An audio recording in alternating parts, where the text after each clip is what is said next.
याह की स्तुति करो। मैं सीधे लोगों की गोष्ठी में और मंडली में भी संपूर्ण मन से यहोवा का धन्यवाद करूँगा। यहोवा के काम बड़े हैं और जितने उनसे प्रसन्न रहते हैं वे उन पर ध्यान लगाते हैं। उसके काम वैभवशाली और ऐश्वर्यमय होते हैं और उसका धर्म सदा तक बना रहता है। उसने अपने आश्चर्य कर्मों का हमें स्मरण कराया है। यहोवा अनुग्रहकारी और दयालु है। उसने अपने डरवैयों को आहार दिया है। वो अपनी वाचा को सदा तक स्मरण रखता है। उसने अपनी प्रजा को जाति जाति का भाग देने के लिए और कामों का प्रताप दिखाया है। सच्चाई और न्याय उसके हाथों के काम हैं। उसके सब उपदेश विश्वास योग्य हैं। वे सदा सर्वदा अटल रहेंगे। वे सच्चाई और सिधाई से किए हुए हैं। उसने अपनी प्रजा का उद्धार किया है और उसने अपनी वाचा को सदा के लिए ठहराया है। उसका नाम पवित्र और भययोग्य है। याह की स्तुति करो। प्रार्थना करें। हम सब अपनी आंखें बंद करें, दुआ करें। सब शक्तिमान जीवित अनुग्रहकारी करुणा निधान परमेश्वर, राजाओं के राजा, प्रभु के प्रभु, अनादिकाल के परमेश्वर, अनंत काल के पिता, शांति के राजकुमार, अगम ज्योति में निवास करने वाले प्रभु, हमारे अल्फा ओमेगा, आदि और अंत, आप ही एकमात्र सच्चे परमेश्वर हैं। आपके तुल्य, आपके योग्य, आपके जैसा, आपके समान, आपके बराबर ना कोई ईश्वर हुआ है ना होगा। इसलिए हम आज के प्रातः काल में प्रभु आपको कोटि कोटि नमन करते हैं और दिल की गहराई से आपका आभार व्यक्त करते हैं। धन्यवाद देते हैं सारे उपकारों के लिए, आशीषों के लिए, भलाइयों के लिए, अच्छाइयों के लिए जो भी तक आपने हमारे जीवन में किए हैं। हर परिस्थिति में प्रभु आपने में संभाला है। आपका स्नेह और आपका प्रेम हमारे घराने पर और कलीसिया पर बना रहा। हम इसके लिए भी आपको धन्यवाद देते हैं। हम धन्यवादी हैं आज की इस प्रातः काल के लिए जो बड़े अनुग्रह के द्वारा हमें दिया है। प्रभु हम इस दिन को आपके हाथों में समर्पित करते हैं। दिन भर का प्रभु हमारा प्रभु हो और जिस उद्देश्य, इस मकसद के लिए प्रभु हम जमा हैं अपने परिवार प्रियों के साथ में, वो हमारे जीवन के द्वारा पूरा होने पाए। हम आपकी आराधना उपासना करते हैं, आपकी वंदना करते हैं, आपके वचन का मनन ध्यान करते हैं, आपको गीतों गाते हैं। आपके समक्ष प्रभु हम अपनी भेंटों को लेकर आते हैं। सब कुछ स्वीकार योग्य, ग्रहण योग्य हो। आराधना का संचालक परमेश्वर पिता आप होइए, पवित्र आत्मा हमारा अगुवा होइए। हमारे जितने श्रोतागण इस समय और दर्शक प्रभु अपने परिवार के साथ जमा है, हर एक को नमानाम आशीष प्रदान कीजिए। आज की सहभागिता संगति आपको ग्रहण योग्य हो। हम अपने जीवन को भी जांचते परखते हैं। यदि हमारे जीवन को ऐसी बात है जो आपको स्वीकार योग्य नहीं है प्रभु, हम प्रार्थना करते हैं हमारे जीवन से दूर करें। हमें नम्र और दीन बनाए परमेश्वर। धन्यवाद देते हैं सारी भलाइयों और अच्छाइयों के लिए। सारा आदर प्रशंसा हम आपको देते हैं। हमारे जीवन से प्रभु आपको महिमा मिले, हम घटे और आप बढ़ें। धन्यवाद के साथ प्रार्थना उद्धारकर्ता प्रभु यीशु मसीह के नाम से मांगते हैं, जिसने हमें इस प्रकार सिखाया। हे हमारे पिता, तू जो स्वर्ग में है, तेरा नाम पवित्र माना जाए, तेरा राज्य आए, तेरी इच्छा जैसे स्वर्ग में पूरी होती है वैसे पृथ्वी पर भी हो। हमारी दिन भर की रोटी आज हमें दे, और जिस प्रकार हमने अपने अपराधियों को क्षमा किया है तो वैसे हमारे अपराधों को क्षमा कर। हमें परीक्षा में न ला बल्कि बुराई से बचा। ये राज, पराक्रम और महिमा सदा तेरे है। आमीन। प्रभु आप सबको आशीष दे। प्रभु यीशु मसीह के मधुर नाम में आप सभी उपस्थित प्रियों को जो परिवार के साथ इस समय अपने घरों में हैं, बहुत सलाम। जय मसीह की। Praise the Lord. परमेश्वर आप सबको बहुतायत की आशीष प्रदान करे। इस जून के तीसरे रविवार में आप सभी का आराधना में अभिनंदन, स्वागत। परमेश्वर आप सबको बहुतायत की आशीष प्रदान करे। आइए आज का बाइबल पाठ हम लोग देखेंगे, जिसके आधार पर आज का संदेश आप तक पहुंचाया जाएगा। हमने बुक ऑफ इफिसियंस चैप्टर 6, इफिसियों की पत्री और उसका 6 अध्याय 1 से 4 पद। इफिसियों की पत्री 6 अध्याय 1 से 4, book of Ephesians chapter 6 versus 1 to 4। यहाँ पर इस प्रकार से हमें पढ़ने को मिलता है। हे बालकों, प्रभु में अपने माता पिता के आज्ञाकारी बनो, क्योंकि ये उचित है। और अपनी माता और अपने पिता का आदर कर, ये पहली आज्ञा है, जिसके साथ प्रतिज्ञा भी है कि तेरा भला हो और तू धरती पर बहुत दिन तक जीवित रहे। हे बच्चे वालों, अपने बच्चों को रिस ना दिलाओ, परंतु प्रभु की शिक्षा और चेतावनी देते हुए उनका पालन पोषण करो। तो इस वचन के पढ़े जाने और सुने जाने द्वारा हम सभी प्रियों को आशीष प्रदान करें। आइए हम लोग सब मिलकर के प्रभु की महिमा में गीत गाएंगे। आप हमारे साथ इस गीत को गाएं। यीशु को मैं सब कुछ देता हूँ। हम सब मिलकर के इस गीत के द्वारा प्रभु की महिमा करें।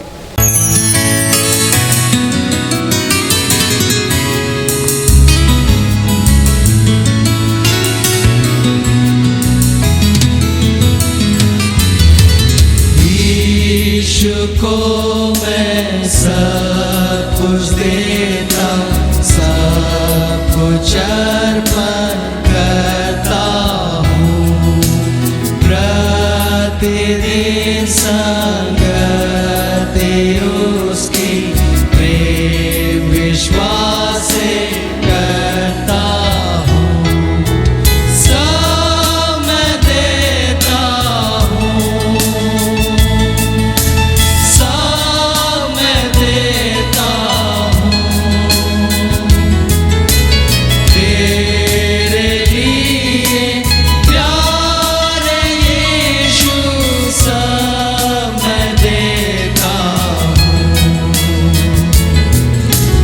यीशु को मैं सब कुछ देता, झुकता तेरे चरणों पर। छोड़ता हूँ संसार की इच्छा, मुझे ले आ अपना कर। सब मैं देता हूँ, सब मैं देता हूँ। तेरे लिए प्यारे यीशु, सब मैं देता हूँ। यीशु को मैं सब कुछ देता, मुझे अपना कर प्रभु। हो पवित्र आत्मा साक्षी, तेरा हूँ और मेरा तू। सब मैं देता हूँ, सब मैं देता हूँ। तेरे लिए प्यारे यीशु, सब मैं देता हूँ। यीशु को मैं सब कुछ देता, तुझसे मैं ना रहूं दूर। मुझ में भरती याद और शक्ति, कर आशीषों से भरपूर। सब मैं देता हूँ, सब मैं देता हूँ।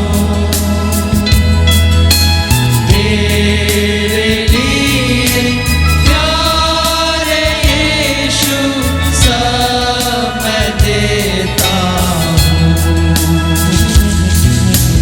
यीशु को मैं सब कुछ देता, आत्मिक आगर दिल में है। पूरी मुक्ति का है आनंद, उसके नाम की होवे जय। सब मैं देता हूँ, सब मैं देता हूँ।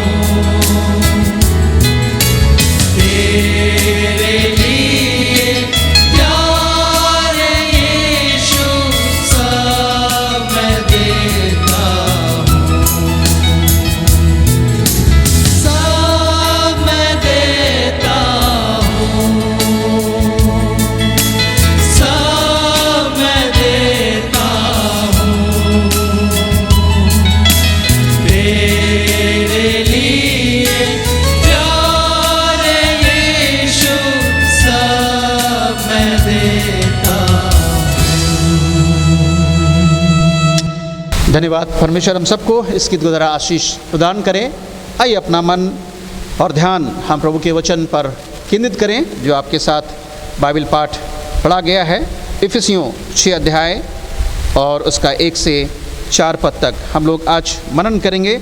जैसा आप सभी को ज्ञात है कि आज फादर डे है और पूरे विश्व में, संसार में इस फादर डे को बड़े हर्ष उल्लास के साथ मनाया जा रहा है। आप सभी पिता जी को, जो जितने फादर हैं, मैं उन सबको बहुत बहुत शुभकामनाएं देता हूं, बधाई देता हूं।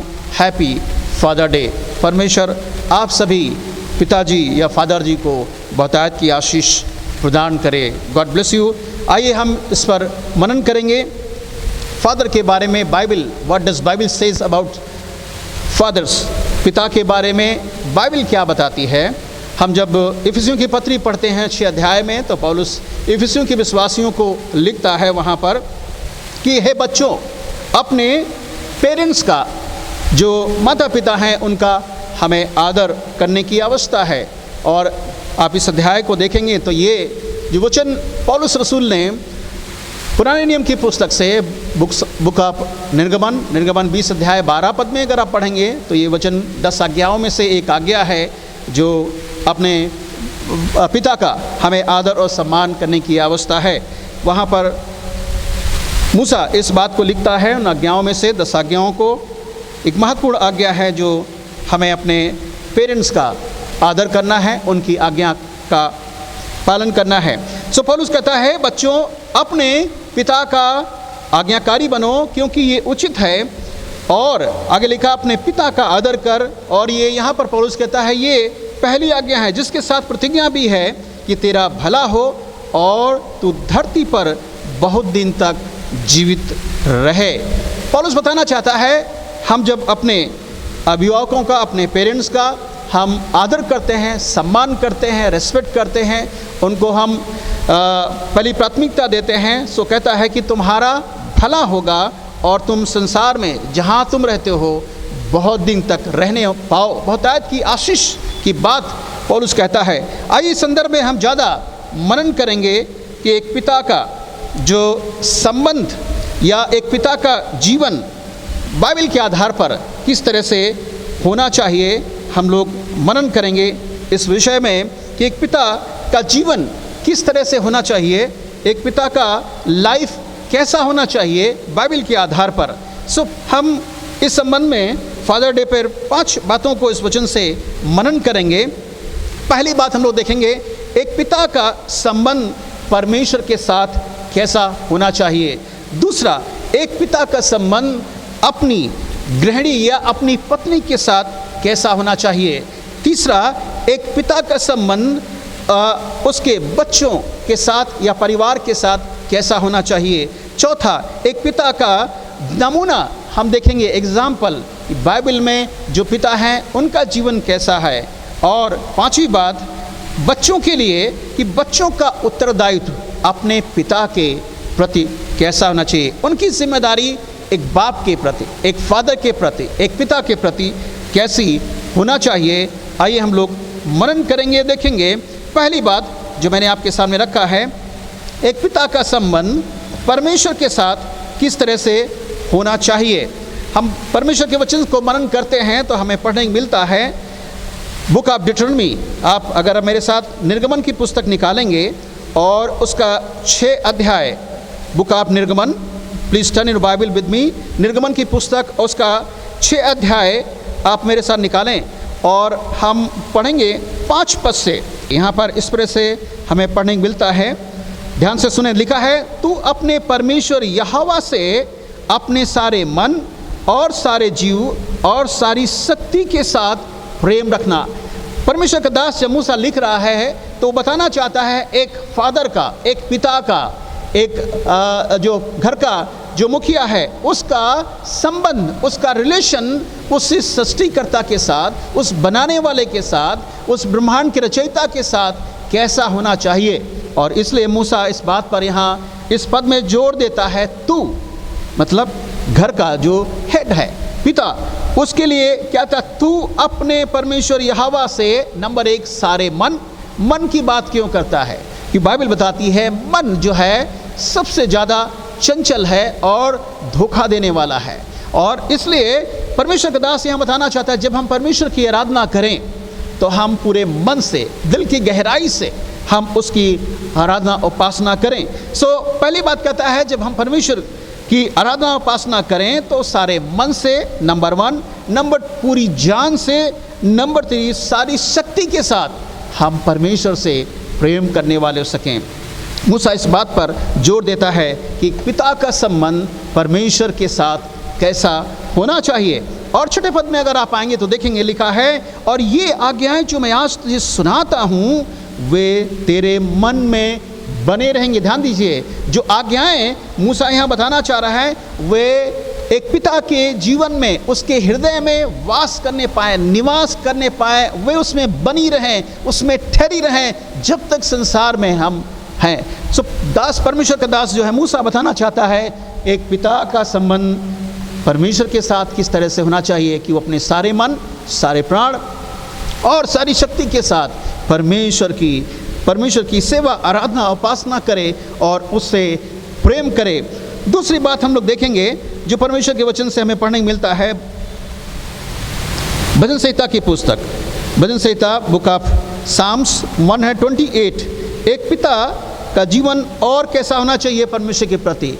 परमेश्वर का दास दाऊद यहाँ कुछ लिखता है, कहता है एक पिता का जीवन परमेश्वर के साथ कैसा होना चाहिए। घर का जो मुखिया है, जो पिता है, वो परमेश्वर का भय मानने वाला होना चाहिए। आप देख सकते हैं 128 वर्स 1, यहाँ लिखा है, क्या ही धन्य है हर एक जो यहोवा का भय मानता है और उसके मार्गों पर चलता हो। घर का जो मुखिया है, घर का जो पिता है, फादर है, वो उसके जीवन में परमेश्वर के प्रति एक लगाव, एक आदर, एक सम्मान, एक गॉड फीयरिंग स्पिरिट उसके जीवन में होने की अवस्था है। और साथ ही साथ इतना नहीं, परमेश्वर के मार्गों पर चले। और जब ऐसा हम करते हैं तो दाऊद बताना चाहता है उसका प्रतिफल हमें क्या मिलता है। आगे आप देख सकते हैं दूसरे पद में कहता है, जब हम परमेश्वर का आदर करते हैं, उसका भय मानते हैं, उसके मार्गों पर चलते हैं, तो बाइबल का परमेश्वर हमसे वादा करता है, प्रॉमिस करता है, कहता है कि you shall eat the labour of दाइन हैंड। आप जो हम अपने जीवन में, अपने संसार में हम जो कुछ कर रहे हैं, तो अपने हाथों के परिश्रम जो कुछ करेगा उसका प्रतिफल तू प्राप्त करने पाएगा। यहाँ लिखा है तू अपनी कमाई को निश्चय खाने पाएगा, नंबर 1। और इसका प्रतिफल क्या मिलेगा, और लिखा तू धन्य होगा, you will be blessed one, तू धन्य होगा। तीसरी बात लिखा है तेरा भला होगा। बाइबल बताती है परमेश्वर हमें आशीषित करता है। जब हम परमेश्वर की आज्ञाओं को मानते हैं और उसका भय हमारे जीवन में बना रहता है, परमेश्वर हमें आशीषित करता है। आगे हम देख सकते हैं इसी अध्याय में 5वें पद में, 128 का 5वें पद में लिखा है, जब हम परमेश्वर का भय मानते हैं तो दाऊद आगे क्या कहता है, परमेश्वर तुझे सिय्योन से आशीष देवे और तू जीवन भर यरूशलेम का कुशल देखता रहे। The Lord bless you from above. दाऊद कहना चाहता है जब हम परमेश्वर की आज्ञा का पालन करते हैं, उसका भय मानते हैं और उसके मार्गों पर चलते हैं, तो हम अपनी कमाई को तो खाते हैं, साथ ही साथ परमेश्वर हमको स्वर्गीय स्थान से हमें आशीष देता है। और आगे 6ठे पद में अगर आप आएंगे तो देखेंगे आगे क्या कहता है, you will see your generation to generation. आगे कहता है तू अपने आने वाली पीढ़ी को भी देखने पाएगा। एक फादर के लिए क्या कमांड है, क्या आदेश है जो परमेश्वर आज इस फादर डे पे हमें बताना और सिखाना चाहता है। मूसा बताना चाहता है कि हम परमेश्वर की आज्ञा का पालन करें। दाऊद यहाँ बताना चाहता है कि हमारे जीवन में परमेश्वर का भय आए और उसके प्रति हम उसके मार्गों पर चलते रहें, जिससे हमारे परमेश्वर स्वर्ग से हमें आशीष देवे और आने वाले समय में परमेश्वर हमको इस योग्य बनाए कि हम अपनी पीढ़ी को, अपनी जनरेशन को, आने वाली पुस्तों को हम देखने वाले हो सकें। और दाऊद आगे एक बात और जोड़ता है कि तुझे परमेश्वर शांति भी प्रदान करे। हमारा प्रभु कितना महान परमेश्वर है। हम आज सुबह में मनन कर रहे हैं इस फादर डे पर। बाइबल हमें शिक्षा देती है पिता के लिए, तू अपने पिता जो हमारा जो फादर है और उसकी जिम्मेदारियों के बारे में बताना चाहता है कि पिता की जिम्मेदारियां क्या हैं और वो किस तरह से परमेश्वर के प्रति विश्वास योगी बना रहे। अगली बात हम देखेंगे, जो तीसरी बात हमें पढ़ने मिलती है, एक पिता का जीवन जो परमेश्वर के साथ वो प्रार्थना करने हारा एक पिता होना चाहिए। उसका जीवन प्रार्थना से भरा होना चाहिए। हम भजन 27 अध्याय देखेंगे, book of Psalms 27 and verse 7 पद देखेंगे। वहाँ पर क्या लिखा हुआ है, एक पिता का जीवन जो है परमेश्वर के साथ कैसा, हमने पहली बात देखी आज्ञाकारी, दूसरा है परमेश्वर का भय मानना, उसके मार्ग पर चलना, तीसरी बात पर उसका जीवन प्रभु के साथ एक प्रार्थना भरा जीवन होने की अवस्था है। 7वें पद में देख सकते हैं, दाऊद कहता है, हे परमेश्वर मेरा शब्द सुन, मैं तुझे पुकारता हूँ, तो मुझ पर अनुग्रह कर और मुझे उत्तर दे। एक पिता का संबंध अपने बाप से, स्वर्गीय पिता से किस तरह से होना चाहिए कि उसका जीवन एक प्रार्थना का जीवन होने की अवस्था है। वो दैनिक जीवन में अपना दिन प्रार्थना के साथ आरंभ करे, दाऊद यहाँ सिखाना चाहता है। 8वें पद में देखेंगे और कहता, तूने कहा है कि मेरे दर्शन के खोजी हो, इसलिए मेरा मन तुझसे कहता है कि हे यहोवा तेरे दर्शन का मैं खोजी हूँ। यहाँ पर परमेश्वर का दास हमें बताना चाहता है दर्शन, ये दर्शन की बात बताना चाहता, ना दूरदर्शन, बल्कि परमेश्वर के दर्शन की बात बताना चाहता है कि हम उसकी खोज करें, उसकी तलाश करें और उसके साथ हमारी सहभागिता निरंतर बनी रहे। दैनिक जीवन में हम प्रभु को खोजें, हम अपनी लाइफ में परमेश्वर को खोजें और उसके दर्शन के लगातार खोजी बने रहें। सो एक पिता का संबंध परमेश्वर के साथ किस तरह से होना चाहिए, तो हमने देखा। एक और बात हम देखेंगे, जो पिता का संबंध परमेश्वर के साथ सिर्फ प्रार्थना का नहीं, बल्कि वो परमेश्वर के वचन का, उसके वचन को खोजने वाला या तलाश करने वाला व पढ़ने वाला हो। बुक ऑफ रेवल्यूशन में इस तरह से लिखा है, प्रकाशित वाक्य 1 अध्याय और 3 पद में आप देख सकते हैं, एक पिता जो है परमेश्वर के वचन का मनन ध्यान भी करने वाला हो, उसको पढ़े। यहाँ पर लिखा है 1 अध्याय प्रकाशित वाक्य, book of Revelation chapter 1 verse 3, यहाँ लिखा हुआ है, धन्य है वे जो इस भविष्यवाणी के वचन को पढ़ता है और वे जो सुनते हैं और इसमें लिखी हुई बातों को मानते हैं, क्योंकि समय निकट आया है।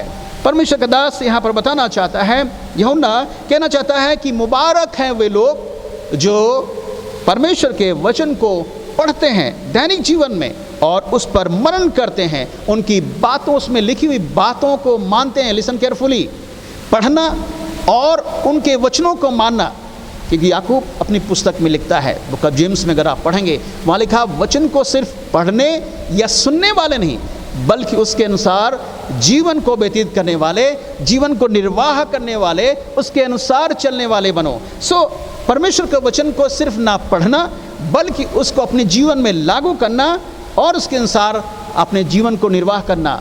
और इसलिए परमेश्वर का दास बताना चाहता है, बाइबल कहती है, दाऊद आगे लिखता है कि हे परमेश्वर तेरे वचन को मैंने अपने हृदय में रख छोड़ा है कि मैं तेरे विरुद्ध पाप ना करूं। मेरे प्रियो, जब हम दैनिक जीवन में परमेश्वर के साथ हमारा लगाव बना रहता है और परमेश्वर से हम जुड़े रहते हैं, परमेश्वर हमको हर बुरे युक्ति से, हर बुरे पाप से हमें बचाता है। हम परमेश्वर के वचन से देख सकते हैं, पौलुस जो है वो अपने दैनिक जीवन में परमेश्वर के वचन को पढ़ता और अपने जीवन को लागू करता। और ये पत्री जब पौलुस, अगर आप मेरे साथ देख सकते हैं 1 कुरिन्थियन चैप्टर 4, पहला कुरिन्थियों आप मेरे साथ निकालें और उसका 4 अध्याय और हम लोग 14 पद से देख सकते हैं। यहाँ पर 4 अध्याय, तो पौलुस जो है परमेश्वर के वचन को पढ़ता अपने जीवन में और उसको सीरियसली लिखता है। और क्या कहना चाहता है, लिखता है कि मैं तुम्हें लज्जित करने के लिए ये बातें नहीं लिखता, परंतु अपने प्रिय बालक जानकर उन्हें चिताता हूँ। आगे कहता है, क्योंकि यदि मैं मसीह में तुम्हारे सिखाने वाले 10,000 भी होते तो भी तुम्हारे पिता बहुत से नहीं, इसलिए कि मसीह यीशु में सुसमाचार के द्वारा मैं तुम्हारा पिता हुआ हूँ। यहाँ पर पौलुस बताना चाहता है, एक आत्मिक बाप जो जिसने वचन की शिक्षा दी है, कलीसिया को सिखाया है और वो उनको लिख रहा है, बताना चाह रहा है और कहना चाहता है कि हो सकता 4 पद में 15 पद में कहता है, हो सकता तुम्हारे पास 10,000 शिक्षक हों, पर उनमें से पिता सब नहीं हो सकते। वो आत्मिक पिता के बारे में बात कर रहा है, कह रहा कि मैं सुसमाचार सुनाने के द्वारा, मैं स्पिरिचुअली तौर से आई एम योर फादर, मैं तुम्हें एक आत्मिक शिक्षा देता हूँ। और इस अध्याय को अगर आप पढ़ेंगे तो वो अपनी लाइफ के बारे में बताना चाहता है वो कहता है सो मैं तुमसे विनती करता हूँ तुम मेरी सी चाल चलो। वो अपने जीवन को किस तरह से बताना चाह रहा है कि वो प्रभु के साथ दैनिक जीवन में प्रभु के साथ किस तरह से उसका नाता है। इसलिए हम प्रकाशित वाक्य 1 अध्याय में जो पढ़ा, हमें वचन को पढ़ना है, मानना है और अपने जीवन को सही दिशा में ले चलना है। पौलुस ने अपने लाइफ को सही दिशा में लेकर चला और उसने जो वचन सीखा और जो प्रचार किया उसको अपने जीवन को सही दिशा में उसने दिखाया। और वो बताना चाह रहा है तुम मेरी सी चाल चलो, अपने लाइफ को प्रेजेंट करना चाहता है। पौलुस का जीवन जब मसीह में आ गया तो एक खराई का जीवन वो जिया, वो प्रभु की विश्वास योग्यता में रहा, वो परमेश्वर की आज्ञाकारिता में रहा और प्रभु को अपने जीवन से प्रसन्न किया।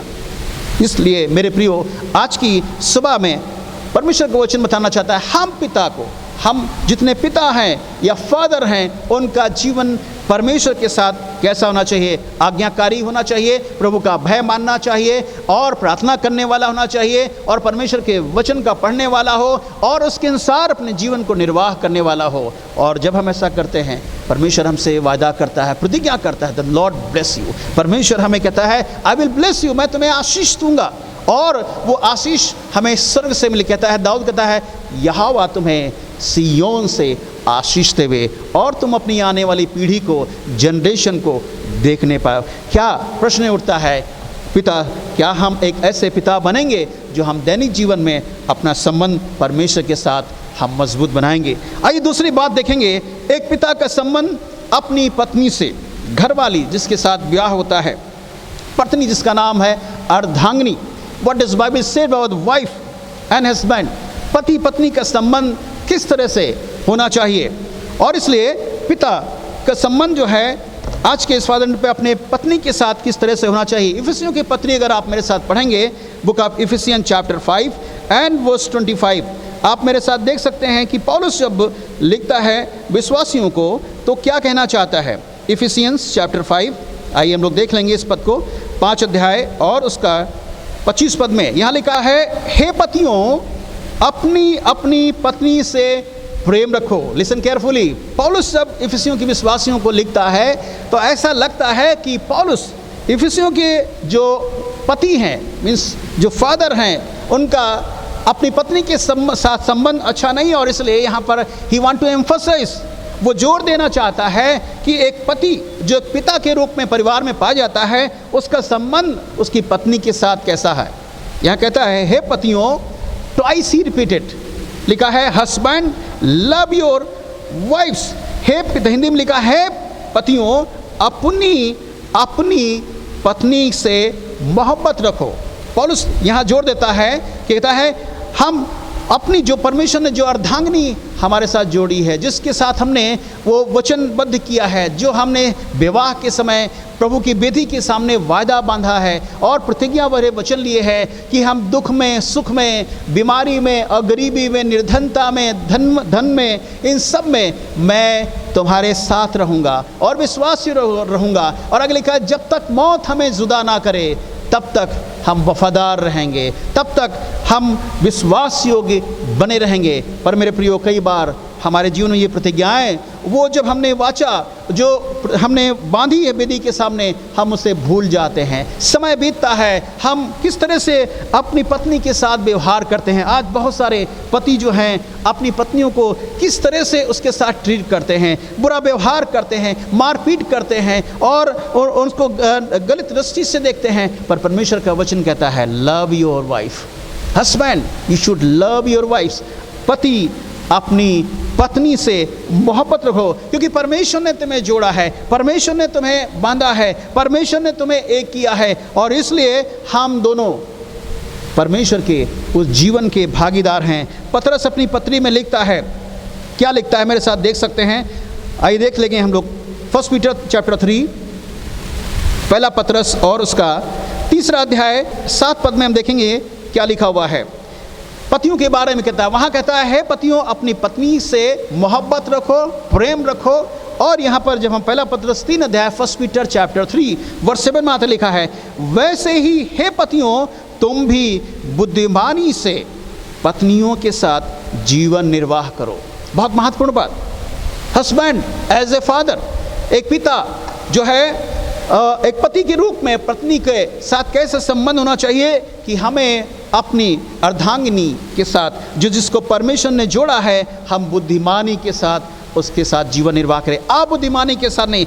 और यहाँ पर पतरस और जोड़ देता है, कहता है स्त्री को निर्बल पात्र जानकर उसका आदर करो। हम देखते हैं कई बार हम जो गृहिणी होती है, पत्नी होती है, हम उसको बहुत कमज़ोर समझते हैं, शारीरिक तौर से कमज़ोर हम समझते हैं।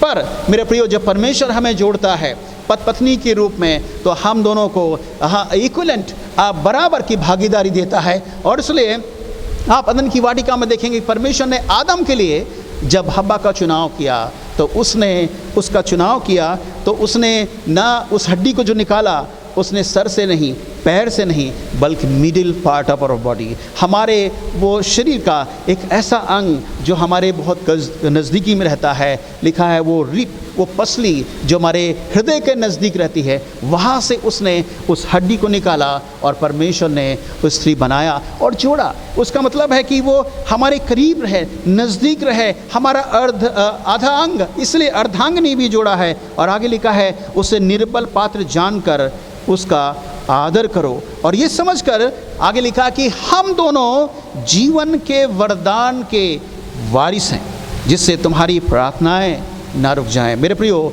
कई बार हमारे जीवन में दुआएं जो जिनका रुक जाना या उनका उत्तर ना मिलना, इसको हमें जानना है, जांचना है। व्हाट इज़ द रीज़न, क्या कारण है। मेरे प्रियो, पतरस यहाँ जोड़ देता है लव योर वाइफ, पौलुस जोड़ देता है love your wife, honour your wife, अपनी पत्नी का आदर करें, सम्मान करें, रेस्पेक्ट करें, उसको निर्बल पात्र ना जाने, बल्कि परमेश्वर ने हमें बराबर की साझेदारी दी है। और इसलिए बाइबल कहती है जहाँ पर मेरे नाम से दो एक मन होकर के, ये कौन हो सकते हैं, पति पत्नी, जब एक मन होकर परमेश्वर के समीप आएंगे, प्रार्थना करेंगे, परमेश्वर हमारी प्रार्थनाओं को सुनता और उत्तर देता है। इसलिए कहता है जहाँ पर मेरे नाम से दो या तीन उपस्थित हैं, परमेश्वर की मौजूदगी, परमेश्वर की उपस्थिति हमारे मध्य में होती है। और इसलिए एक पिता का संबंध पत्नी के साथ घनिष्ठ बना होने की अवस्था है। तीसरी बात, पति को अपनी पत्नी के प्रति विश्वास रखना, संदेह न करना चाहिए, क्योंकि नीति वचन का लेखक 31 अध्याय 10 में लिखा हुआ है इस प्रकार, पति अपनी पत्नी पर संदेह ना करे बल्कि विश्वास करे। लिखा उसके पति के मन में उसके प्रति विश्वास बना रहता है। मेरे प्रियो, हम उन पर भरोसा करें, और क्योंकि वो हमारी जीवन संगनी है, जीवन साथी है, अर्धांगिनी है, परमेश्वर ने जोड़ा है, और किसी प्रकार से हम संदेह ना करें। यदि संदेह वाली बात आती है, हम बैठ कर वार्तालाप करें, बातचीत करें। वो मैटर जो ऐसे चीज़ें हैं, उनको हम बैठ कर उनका समाधान निकालें, और कोई अगर डिस्प्यूट है उसको भी हम समाधान करें बैठ करके। बाइबल बताती है एक पिता जो है वो हस्बैंड भी है, पति भी है, उसका संबंध उसकी पत्नी के साथ कैसा होना चाहिए। बाइबल बताती है कुलसियों की पत्री, बुक ऑफ कोलोसियन चैप्टर 3 और उसका 19 पद में देख सकते हैं, लिखा है हे पतियों अपनी अपनी पत्नी से प्रेम रखो, राइट। और वहाँ लिखा है कठोरता ना करो, दूसरा लिखा बुरा व्यवहार ना करो। आज जब हम सुनने को मिलता है बहुत सारे पति जो है अपनी पत्नियों को जानवरों का जैसा व्यवहार करते हैं, उनकी पिटाई करते हैं, उनके साथ बुरा व्यवहार करते हैं, और जो हमें करने की ज़रूरत नहीं। परमेश्वर का वचन बताता है कि परमेश्वर ने तुम्हें जोड़ा है, तुम दोनों जीवन के वरदान हो। सो एक पिता का संबंध पत्नी के साथ कैसा होना चाहिए। बाइबल कहती है बी ए गुड हस्बैंड, एक अच्छे पति बने। एक पिता जो है वो घर का फादर है और वो पति भी है, और इसलिए उसका संबंध उसका पत्नी के साथ कैसा होना चाहिए। हे पतियों अपनी अपनी पत्नी से प्रेम रखो। परमेश्वर आगे हमें और कुछ सिखाना चाहता है। तीसरी बात हम लोग देखेंगे जो हमें पढ़ने को मिलता है, एक पिता का संबंध उसके बच्चों के साथ में कैसा होना चाहिए। फादर का जो रिलेशनशिप है वो उसके अपने बच्चों के साथ कैसा होना चाहिए। कई परिवारों में बहुत सारा डिस्प्यूट बच्चों के साथ में पाया जाता है। पिता और बेटे के बीच में या बच्चों और बेटियों के बीच में संबंध नहीं ठीक हो पाता है, कड़वाहट बन रहती है या बहुत सारा दरार होती है। कई बार पिता बच्चों को कुछ बच्चों को अच्छी दृष्टि से देखते हैं और कुछ बच्चों को सही दृष्टि से नहीं देखते हैं, कुछ बच्चों को अच्छा प्यार देते हैं, कुछ बच्चों को पार्शियलिटी करते हैं, और ये नहीं होना चाहिए। बाइबल में क्या सिखाती है, परमेश्वर का वचन में क्या सिखाता है?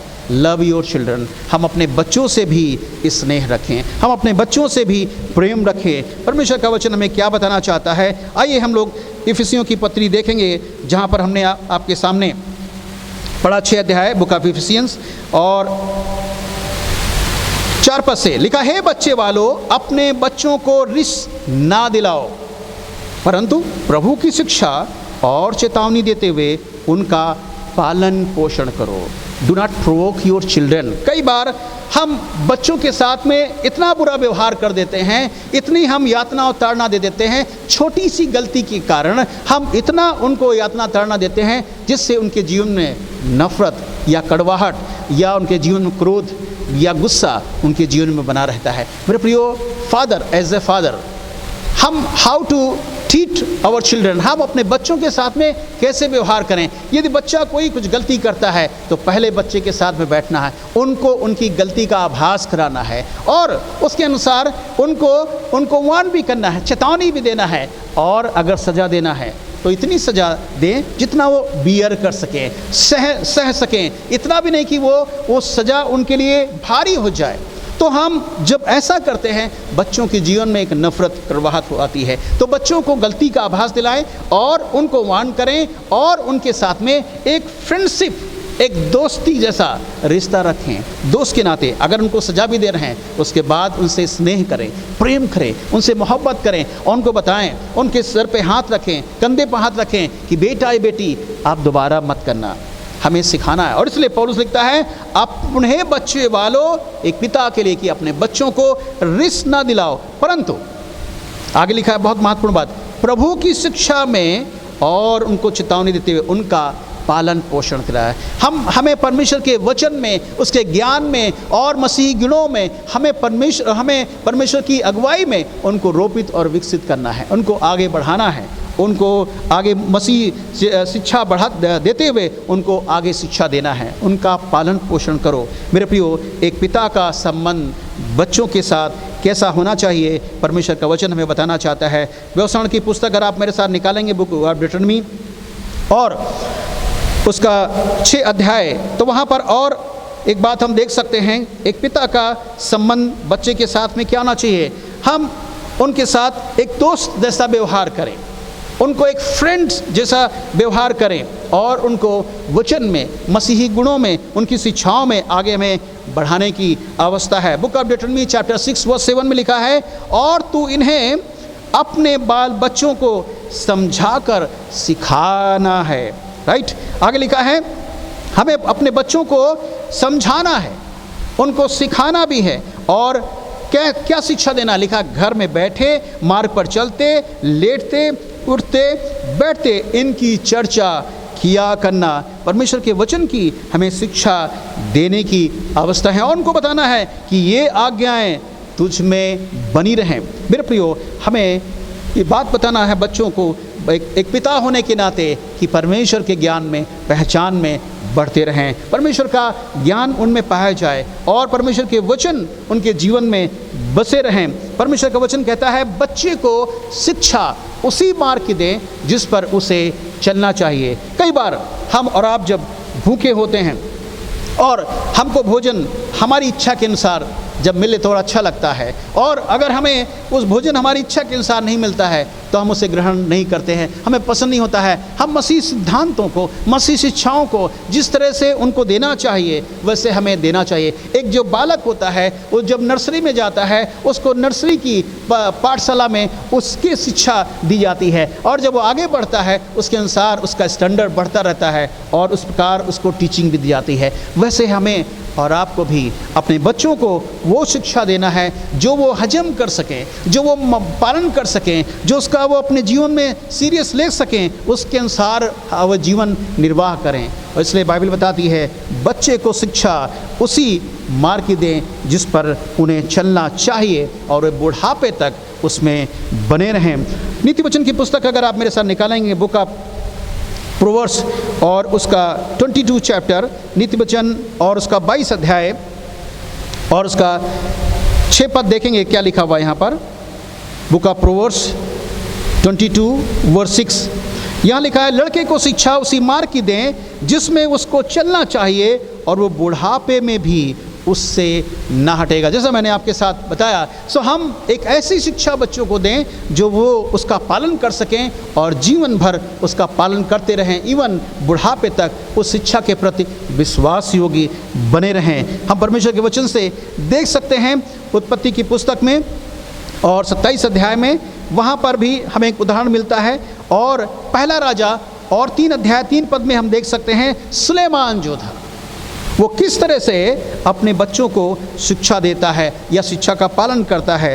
देख सकते हैं 1 किंग चैप्टर 3 वर्स 3, पहला राजा और उसका 3 अध्याय, 1 किंग चैप्टर 3 वर्स 3। यहाँ पर हम देख सकते हैं लिखा है, सुलेमान यहोवा से प्रेम रखता था और अपने पिता दाऊद की विधियों पर चलता तो रहा, परंतु वो ऊंचे स्थानों पर और बलि चढ़ाता और धूप जलाया करता, मतलब परमेश्वर की आराधना उपासना वो करता रहता। आगे 5वें पद में अगर आप देखेंगे तो वहाँ पर हमें पढ़ने मिलता है, 5वें पद में लिखा, गिबोन में यहोवा ने रात को स्वप्न के द्वारा सुलेमान को दर्शन देकर कहा, जो कुछ तू चाहे कि मैं तुझे दूँ वो मांग। मेरे प्रियो, हम यहाँ पर देख सकते हैं कि हम जब परमेश्वर के साथ हमारा संबंध बना रहता है तो परमेश्वर हमें आशीष देता है, हमें बरकतों से मालामाल करता है। नीति वचन 3 अध्याय और उसका 12 पद में अगर आप देखेंगे, वहाँ लिखा है, करेक्ट योर चिल्ड्रन, अपने बच्चों को हम सही दिशा दें, सही शिक्षा दें, जो सदा वे उस शिक्षा में बने रहें, अपने बच्चों को हम सुधारें। सो हमने तीसरी बात देखी, एक पिता का संबंध उसके बच्चों के साथ कैसा होना चाहिए, उसको अपनी शिक्षा देना चाहिए, आज्ञाकारिता में देना है, वचन मसीही संस्कारों में, मसीही गुणों में उनको रोपित और विकसित करना है और समय के आधार पर उनको आगे बढ़ाना है। चौथी बात हम लोग देखेंगे, एक पिता का जो नमूना बाइबल में किस प्रकार के पिता के बारे में हम पढ़ते हैं। कुछ फादर का एग्जाम्पल देखते हैं परमेश्वर के वचन से, जिन्होंने परमेश्वर की अगुवाई में किस तरह से उन्होंने अपना जीवन निर्वाह किया। बुक ऑफ जेनेसिस, पहला पिता हम लोग मनन करेंगे, देखेंगे बुक ऑफ जेनेसिस चैप्टर 18 18 अध्याय में और 18 पद से देख सकते हैं यहाँ पर Abraham as a father. Abraham एक पिता होने के नाते वो बिब्लिकल फादर, वो किस तरह से अपने घराने को एक नमूना बन करके, एक एग्जाम्पल बनकर, एक उदाहरण बनकर वो अपने परिवार के लिए एक आदर्श बना। आप देख सकते हैं 18 पद में लिखा है, इब्राहिम से तो निश्चय एक बड़ी और सामर्थी जात उपजेगी और पृथ्वी की सारी जातियां और उसके द्वारा आशीष पाएंगी। ये परमेश्वर की एक इच्छा थी कि परमेश्वर इब्राहिम को आशीष दे और उसके माध्यम से आने वाली पीढ़ी, जनरेशन उसके द्वारा आशीष प्राप्त करें। पर 19 पद में अगर आप आएंगे देखेंगे, वहाँ पर हम उसके लाइफ के बारे में देखते हैं 19 पद में, क्योंकि मैं जानता हूँ कि वो अपने पुत्रों और परिवार को जो उसके पीछे रह जाएंगे आज्ञा देगा। अब्राहम अपने जीते जी अपने घराने के लिए, अपने परिवार के लिए, अपने बच्चों के लिए और एक ऐसी शिक्षा, एक ऐसी लकीर, एक ऐसा मॉडल बनकर जाएगा कि उसको देख करके उसके बच्चे, उसकी संतान, उसकी पीढ़ी उसके आज्ञाकारी बने रहेगी। क्योंकि परमेश्वर यहाँ पर बताना चाहता, क्योंकि मैं जानता हूँ, परमेश्वर अब्राहम की लाइफ को देखते हुए इस बात को जान रहा है और कह रहा कि मुझे मालूम है कि अब्राहम अपने परिवार में अपने बेटों को, अपने बच्चों को और उनको एक आज्ञा देगा कि वे यहोवा के मार्ग पर जीवन भर चलते रहें। मेरे प्रियो, उसने एक ऐसी शिक्षा, एक ऐसा आज्ञा, एक ऐसा आदेश, एक ऐसे संस्कार दिए कि वे उसका पालन करें। और लिखा है वे यहोवा के मार्ग में अटल, मजबूत, स्ट्रांग बने रहें। आगे लिखा है और वे धर्म और न्याय करते रहें। धर्म मीन्स धार्मिकता का जीवन। अधार्मिकता नहीं, धार्मिकता जब आती है जब हम पाप को अपने जीवन में जगह नहीं देते हैं या पाप से हम दूर रहते हैं। जब हमारे जीवन में पाप आता है तब हम अधर्मी कहलाते हैं, तब हम पाप में फिर गिर जाते हैं। और इसलिए परमेश्वर का वचन कहता है परमेश्वर की धार्मिकता और उसके राज्य की खोज करो तो सब वस्तुएं तुम्हें मिल जाएंगी। धार्मिकता का जीवन कितना महत्वपूर्ण है। धार्मिकता मीन्स परमेश्वर में बने रहना, परमेश्वर के साथ खराई के साथ चलना, परमेश्वर की आज्ञाकारिता में रहना, परमेश्वर की इच्छा को पूरा करना, प्रभु के प्रति समर्पित बहना और पाप को अपने जीवन में जगह न देना। धार्मिकता धन्य हैं जो धार्मिकता के भूखे और प्यासे हैं, वे तृप्त किए जाएंगे। मेरे पर जब हम परमेश्वर की तलाश करते, धार्मिकता मीन्स परमेश्वर की खोज, सच्चाई, ईमानदारी, विश्वास योग्यता के साथ, तो परमेश्वर कहता है परमेश्वर वो तो आपके जीवन देगा पर उसके साथ और भी आशीषें देता है। मेरे प्रियो, हम जब उस परमेश्वर की तलाश करते हैं तो परमेश्वर हमें मिलता है और उसकी धार्मिकता हमारे जीवन वास करती है और परमेश्वर उसके साथ में और बहुत सारी आशीषें हमारे जीवन में जोड़ता है। अब्राहम ने परमेश्वर की धार्मिकता को खोज किया, परमेश्वर ने उसको विश्वास के द्वारा धर्मी करार दिया और आगे लिखा परमेश्वर ने उसको आशीष भी दी और बहुत सारी आशीषें दी। मेरे प्रियो, वही परमेश्वर आज है। यीशु मसीह ने कहा मैं कल और आज और युगानुयुग एक सा हूँ, वो कभी नहीं बदलता है। और इसलिए हम अपना जीवन प्रभु के प्रति विश्वास योग्य बना रहे। एक example, be an example for our children. हम अपने बच्चों के प्रति एक नमूना बने। अब्राहम ने अपने परिवार के लिए एक नमूना सेट किया और वो उसके बच्चों ने पालन किया। दूसरा पिता हम देख सकते हैं, यहोशू की लाइफ के बारे में देख सकते हैं। यहोशू 24 चैप्टर वर्स 15 में यहाँ पर देख सकते हैं यहोशू का निर्णय एज ए फादर, एक पिता होने के नाते लिखा। इस्राएलियों को जब सिकेम में उसने इकट्ठा किया और उसने अंतिम संदेश उनको दिया और क्या कहा कि आज तुम चुनना चाहते हो तो किसका चुनाव करोगे? उन देवताओं का, एमोरियों को, उन तमाम देवताओं का? उसने कहा चुनाव तुम्हारे पर निर्भर करता है, तुम किसकी सेवा करोगे, जो जीवित ईश्वर की या उन देवताओं को?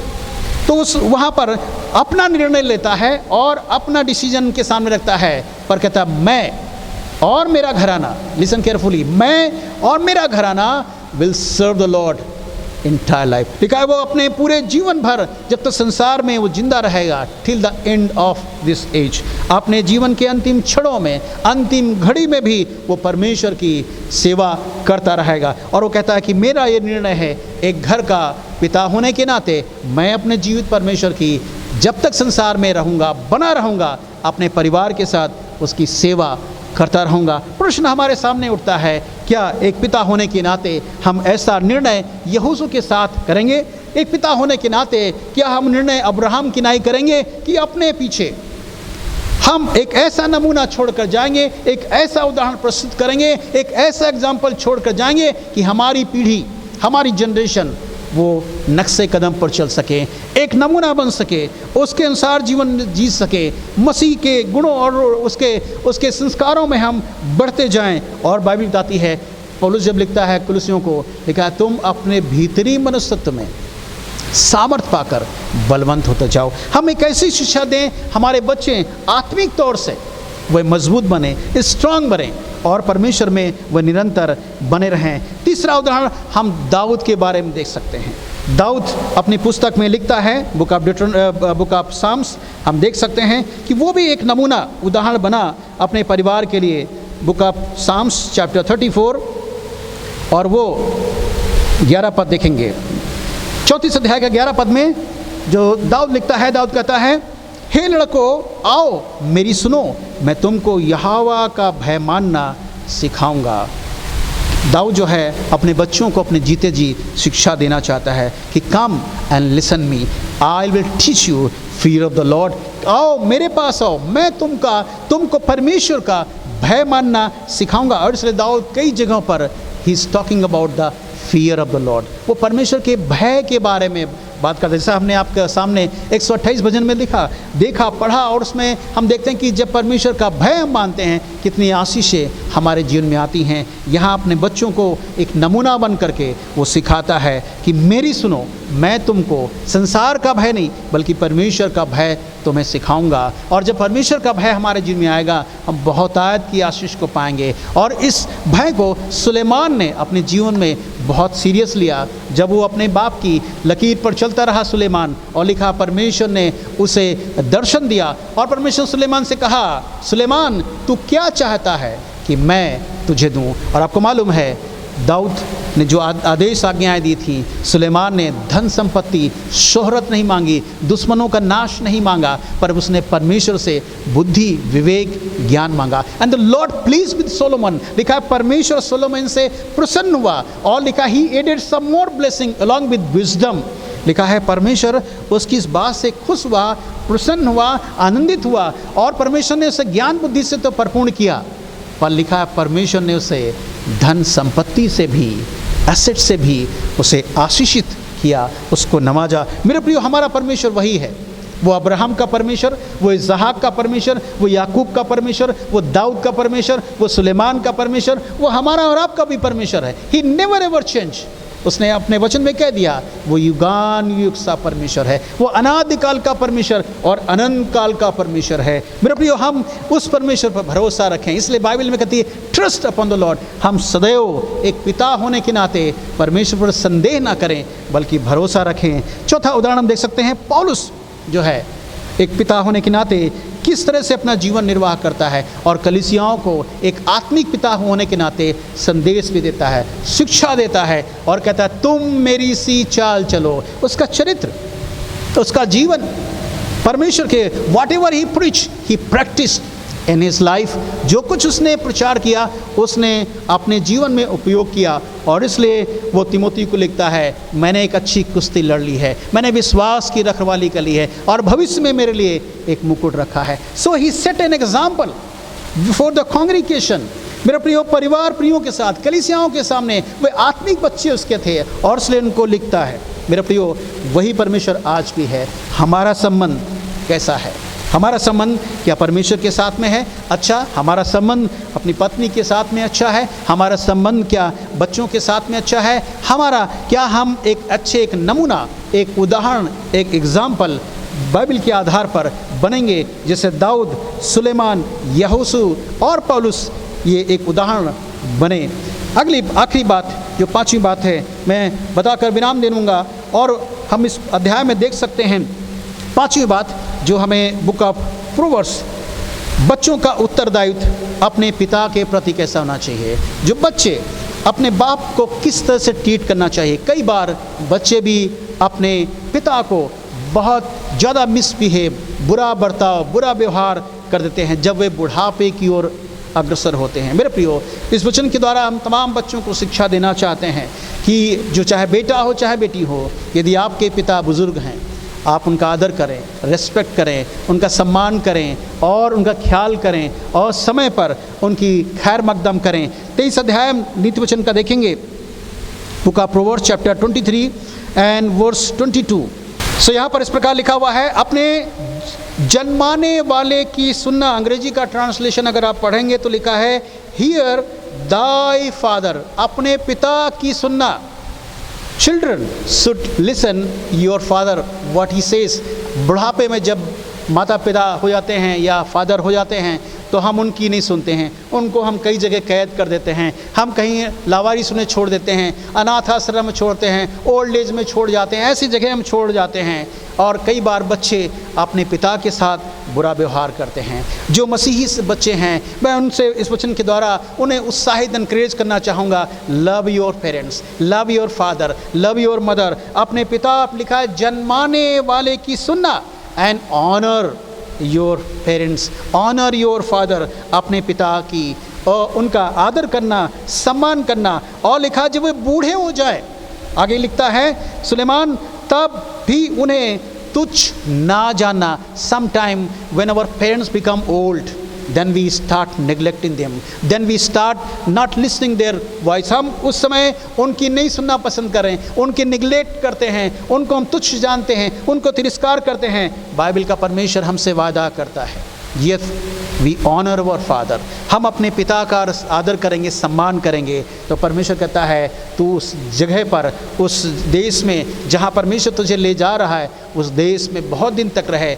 और तेरा भला होता रहे। परमेश्वर हमें आशीष देता है जब हम अपने पिता का आदर और सम्मान करते हैं। मेरे प्रियो, कुलसियों की पत्री 3 अध्याय अगर आप मेरे साथ निकालेंगे तो वहाँ लिखा है पिता की आज्ञा का पालन करें क्योंकि प्रभु इससे प्रसन्न होता है। The lord please when we obey our fathers, when we obey our father's commandment, जब हम अपने पिता की आज्ञा का पालन करते हैं, and when we honor our father, अपने पिता का हम सम्मान करते हैं, आदर करते हैं, रेस्पेक्ट करते हैं, सो लिखा है परमेश्वर प्रसन्न होता है। गॉड प्लीज विद अस, परमेश्वर हमसे प्रसन्न होता है कि हम जब अपने पिता का आदर सम्मान करते हैं। मेरे प्रियो, हम सदैव अपने बाप का आदर करें और जब हम आदर करते हैं हमें आशीष मिलती है। निर्गमन की पुस्तक 20 अध्याय में जब हम पढ़ते हैं 12 पद में, वहाँ मूसा इन 10 आज्ञाओं को लेकर के एक आज्ञा लिखता है, ऑनर योर फादर, अपने पिता का आदर करना। जिस देश में तुम जा रहे हो वहाँ बहुत दिन तक रहने पाओ, you will receive a long life. परमेश्वर हमें एक आशीष, एक ब्लेसिंग हमारे जीवन में उड़ेलता है जब हम अपने पिता का आदर और सम्मान करते हैं। नीति वचन का लेख है कि 1 अध्याय और उसका 8 और 9 पद में अगर आप देखेंगे तो वहाँ लिखा, हे मेरे पुत्र अपने पिता की शिक्षा पर कान लगा, अपने बाप की शिक्षा पर कान लगा और जिससे हमें आशीष मिलती है। और लिखा है वो तेरे सिर पर मानो शोभायमान मुकुट होते। एक पिता की शिक्षा बच्चे के लिए क्या करती है? लिखा है जब हम अपने बाप की आज्ञा का पालन करते हैं, शिक्षा का पालन करते हैं, बाप जो हमेशा बच्चे की भलाई के लिए वो आगे बढ़ाता है।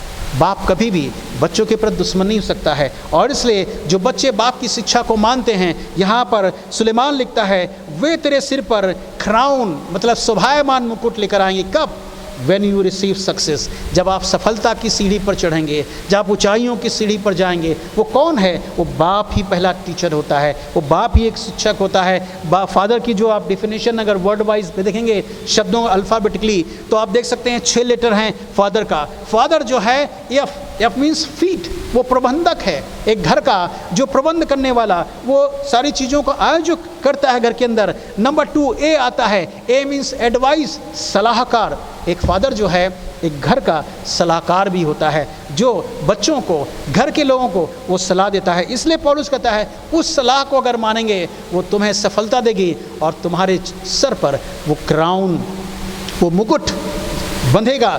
जब तुम उन ऊंचाइयों पर जब उन सफलताओं की ओर बढ़ोगे तो वो शिक्षा तुम्हारे जीवन में कार्य आएगी जो एडवाइस तुम्हारे पिता ने एक समय दिया था। यहाँ पर तीसरा शब्द आता है टी मीन्स टीचर, वो एक शिक्षक के रूप में होता है। पिता जो घर बच्चा जो होता है छोटा, वो उसकी शिक्षा पिता एक शिक्षक के रूप में देता है। चौथा आता है एच मीन्स हेल्पर, पिता हमेशा एक सहायक के रूप में भी पाया जाता है। कठिन परिस्थितियों में जब उलझे होते हैं, जो हमारे लिए मुश्किल होता है, उसमें बाप ही, पिता ही बच्चों के प्रति खड़ा होता है, उनकी मदद के लिए, उनकी सहायता के लिए, उनकी हेल्प के लिए। और इसलिए उस पिता जो हमारा है उसका आदर और सम्मान करने की अवस्था है। अगला 5वां शब्द आता है ई मीन्स इस्टेब्लिशमेंट, मीन्स वो जो पिता होता है स्थापित करता है, हमें सेटल करता है, हमें संस्थापित करता है और हमें इस योग्य बनाता है। इसलिए पिता हमारे जीवन में वो कार्य करता है, इसलिए हम उसको आदर और सम्मान भी करें। आखिरी जो शब्द आता है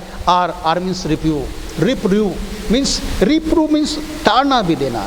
वो हमारी अच्छाई के लिए अगर हमें डांटता है, हमें बुरा नहीं मानना चाहिए। वो हमें आगे ले चल के आगे हमारे लिए एक आशीष का कारण होता है। इसलिए परमेश्वर जो है अब्राहम को कहा कि तू अपने बच्चों को शिक्षा देगा जो उनके लिए एक आशीष का कारण बने रहेंगी। आज की सुबह इस वचन के द्वारा यहीं पर विराम देना चाहेंगे। वह वचन नीति वचन 3 अध्याय 1 पद में सुलेमान लिखता है, हे मेरे पुत्र मेरी शिक्षा को ना भूलना वरन उसको अपने गले का हार बनाना। ऐसा करने से तेरा शरीर हष्ट-पुष्ट रहेगा और तू भला चंगा रहेगा और परमेश्वर की आशीष तुझ में बनी रहेगी। हम इसलिए निरंतर अपने बाप की, जो हमारा पिता है, घर का पिता है, उसका आदर करें और अपने स्वर्गीय पिता जो हमारा स्वर्ग में रहता है उसका भी हम आदर करें और निरंतर अपने जीवन को हम उसके प्रति समर्पित करते हैं। पौलुस यहाँ बताना चाहता है, honour your father, love your father, respect your father. हम सदैव अपने पिता का आज्ञाकारी आकर बने रहें, आदर करें और उनसे प्रेम करें। जब वे बुढ़ापे की ओर हैं उनको निगलेक्ट ना करें, उनका रेस्पेक्ट करें, उनकी सुने और उनकी ज़रूरतों को पूरा करें और उनका सम्मान करें। आज फादर डे पे जो हमारे लिए है, मैं बच्चों से निवेदन करूंगा कि आज इस फादर डे पे उन्हें ग्रीट करें, उन्हें बधाई दें, उन्हें कहें फादर आई लव यू, और हो सके तो आप छोटा सा तोहफा भी उन्हें प्रदान करें एक सरप्राइज गिफ्ट के नाते। आज के वचन को यहीं विराम देना चाहेंगे। मैं कुछ प्रश्नों को छोड़ना चाहता हूं जो आपको निर्णय लेना पड़ेगा। क्या घर का हमने 5 बातें देखी, एक पिता का संबंध परमेश्वर के साथ, एक पिता का संबंध पत्नी के साथ, एक पिता का संबंध बच्चों के साथ और उसके नमूना, और आखिरी बात हमने देखा कि बच्चों के लिए क्या निर्देश दिया गया, बच्चे अपने पिता का आदर सम्मान निरंतर करते रहें। प्रश्न ये उठता है, क्या घर का मुखिया प्रभु के प्रति समर्पित है? नंबर 2, घर का मुखिया प्रभु का भय मानता है? नंबर 3, क्या घर का मुखिया एज अ फादर वो प्रभु का वचन और प्रार्थना में वो लवलीन रहता है? अगली बात चौथी, क्या वो अपने परिवार के प्रति विश्वास योग्य है? क्या हमें एक अच्छे पिता, एक नमूना पिता बनेंगे, जैसा अब्राहम, जैसा सुलेमान और ये लोग, दाऊद एक नमूना बने? क्या हम भी वो नमूना बनेंगे? आज के वचन को ही विराम देंगे। परमेश्वर हम सबको वचन के द्वारा आशीष दान करे। God bless you, thank you so much. इस समय हम एक गीत गाएंगे और उसके साथ अपनी भेंटों को प्रभु के कार्य के लिए हम अर्पण करेंगे। हमारे साथ गीत मैं यीशु के साथ नूर में चलूँगा, इस गीत को गाएंगे और अपनी भेंटों को परिवार के साथ संग्रह करें।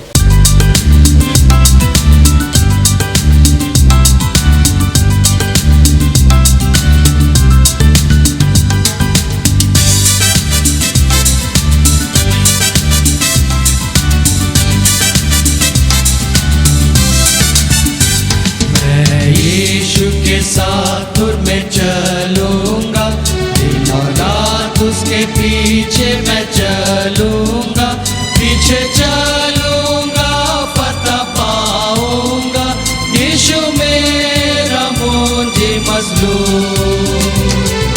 चलते चलते नूर में यीशु के साथ, चलते चलते थामते यीशु के हाथ, नूर में रहूँगा पता पाऊँगा, मैं नूर में चलता चलूँगा। मैं यीशु के साथ नूर में चलूँगा, कर अंधेरी राह मैं न डरूँगा, पैर उठाऊँगा दिल से गाऊँगा, यीशु मेरा मुझे मज़लूम। चलते चलते नूर में यीशु के साथ, चलते चलते थामते यीशु के हाथ, नूर में मैं रहूँगा पता पाऊँगा, मैं नूर में चलता चलूँगा। मैं यीशु के साथ नूर में चलूँगा, जब कभी आवाज़ उसकी सुनूँगा, उससे कहूँगा तुझे सब दूँगा, यीशु मेरा मुझे मज़लूम। चलते चलते नूर में यीशु के साथ, चलते चलते थामते यीशु के हाथ, नूर में मैं रहूँगा पता पाऊँगा, मैं नूर में चलता चलूँगा। यीशु के साथ नूर में चलूँगा, ताकते ताकते रोज़ मदद पाऊँगा, रंज या खुशी हो या नज़दीक हो मौत, यीशु मेरा मुझे मज़लूम। चलते चलते नूर में यीशु के साथ, चलते चलते थामते यीशु के हाथ। नूर में मैं रहूँगा, फतह पाऊँगा, मैं नूर में चलता चलूँगा। मैं यीशु के साथ नूर में चलूँगा, अपनी आँख उसकी तरफ लगाऊँगा। हाथ में है सलीब, झंडा है अजीब, यीशु मेरा मुझे मज़लूम। चलते चलते नूर में यीशु के साथ, चलते चलते थामते यीशु के हाथ। नूर में मैं रहूँगा, फतह पाऊँगा, मैं नूर में चलता चलूँगा। इस समय हम सब अपने स्थानों पर खड़े हो जाएंगे और हम सब मिलकर के प्रार्थना करेंगे, दुआ करें। हम सब अपनी आंखें बंद करें, प्रार्थना करें। सब शक्तिमान जीवित परमेश्वर पिता, धन्यवाद आदर प्रशंसा आपको देते हुए बड़ी विनम्रता के साथ एक बार फिर से आपकी हुजूरी में आते हैं और आपके पवित्र महान नाम को हम धन्य कहते हैं। धन्यवाद देते हैं इस बहुमूल्य जीवन के लिए, समय के लिए, जो बड़े अनुग्रह है, बड़ी दया, बड़ी करुणा के द्वारा आपने हमें दिया है। बीते समय में बहुत सारी विपदाएँ, आपदाएँ आई प्रभु, पर आपने हमें छोड़ा नहीं, त्यागा नहीं। आपका अनुग्रह हमारे जीवनों पर बना रहा प्रभु। आपने हमें सभी को संभाला, हमारी सुधीली चिंता की, हमारी भौतिक आत्मिक अवस्थाओं को जानकर उन्हें भली वस्तुओं से परिपूर्ण किया। हम इसके लिए भी आपका आभार व्यक्त करते और धन्यवाद देते हैं। धन्यवादी हैं परमेश्वर पिता कि आपने हम हर परिस्थिति में संभाल के रखा, सुरक्षित रखा। इसलिए हम आपकी शुक्रगुजारी करते हैं। आज की इस प्रातः काल में आपके प्रियों ने जो भेंटें संग्रह की, हम प्रार्थना करते हैं परमेश्वर आप इन सभी भेंटों को स्वीकार करें। खर्च हो आपके राज्य और कार्य की सेवा हेतु खर्च किया जाए। हम प्रार्थना करते हैं देने वालों को बहुतायत की बरकत दें। आने वाले समय में और भी हम आपकी आशीषों को प्राप्त करें और आपके कार्य सेवा के लिए हम खर्च कर सकें। हम सभी के साथ हो प्रभु, जितने हमारे दर्शक श्रोतागण हैं उन सब को नमानाम आशीष प्रदान कीजिए। हमारी कलीसिया के सभी सदस्यों के साथ हो, उन पर अपना अनुग्रह करें और निरंतर उन्हें आशीष देते रहें। उन्हें अच्छा स्वास्थ्य प्रदान कीजिए, बच्चों से लेकर बुजुर्गों तक प्रभु आपका अनुग्रह और आपकी दया और आपकी करुणा हमारी कलीसिया पर पाई जाए। प्रभु हमारी प्रार्थना है हमारी कलीसिया के अधिकारियों के लिए, एग्जीक्यूटिव कमेटी के लिए और एडवाइजरी कमेटी के लिए प्रार्थना करते। आप उन सभी प्रियों को बहुतायत की आशीष दीजिए। ये बड़ी जिम्मेदारी प्रभु कलीसिया स्कूल के इनके कंधों पर है। हमारी प्रार्थना है परमेश्वर पिता, वह निरंतर ये प्रयास करते हैं हमारे चर्च की उन्नति बढ़ोतरी के लिए, स्कूल की उन्नति और बढ़ोतरी के लिए। प्रभु अपने ज्ञान में, पहचान में, बुद्धि में, विवेक में प्रभु उन्हें बढ़ाएं और प्रभु अगुवाई और मार्गदर्शन में सारे कार्यक्रम को वो इम्प्लीमेंट कर सकें। प्रभु हमारी प्रार्थना परमेश्वर पिता आज के वचन के लिए धन्यवाद देते हैं। जितने ये वचन सुना है प्रभु, आज के इस फादर डे पे हर एक को बड़ी आशीष प्रदान कीजिए। उनका जीवन धन्य हो प्रभु। जैसे बीते दिनों में प्रभु इन सबको संभाला है, आने वाले समय में प्रभु आप उनको संभालें। प्रभु आप बड़ी बरकत दें, आपकी उपस्थिति उनके साथ बनी रहे। दुख सुख में उनकी अगुवाई और रहनुमाई कीजिए। आप उन पूरे घराने, परिवार, प्रियों को, बच्चों को अपनी क्रूस की आड़ में छिपाइए। हम निरंतर आपकी भक्ति में, भय में, विश्वास योग्यता में, संगति में, सिद्धता में, प्रेम में, वचन में बढ़ते जाएं। हमारा जीवन आपको स्वीकार योग्य और ग्रहण योग्य होने पाए। सारा आदर प्रशंसा हम आपको देते हैं। हमारे जीवन से आपको महिमा मिले, हम घटें और आप बढ़ें। आने वाला दिन, आने वाला समय प्रभु आपकी महिमा का कारण हो। धन्यवाद के साथ प्रार्थना हमारी स्वीकार कीजिए और सभी को आशीष दीजिए। उद्धारकर्ता प्रभु यीशु मसीह के मधुर मीठे नाम में, आमीन। डॉक्टर सलोच जी।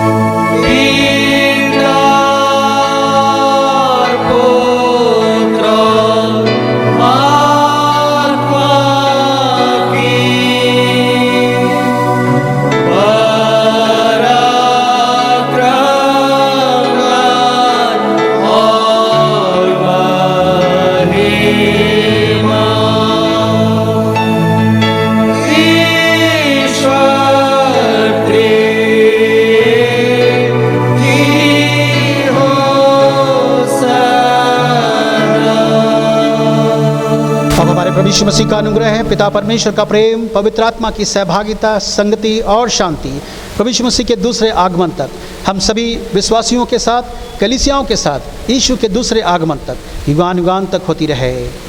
आमीन।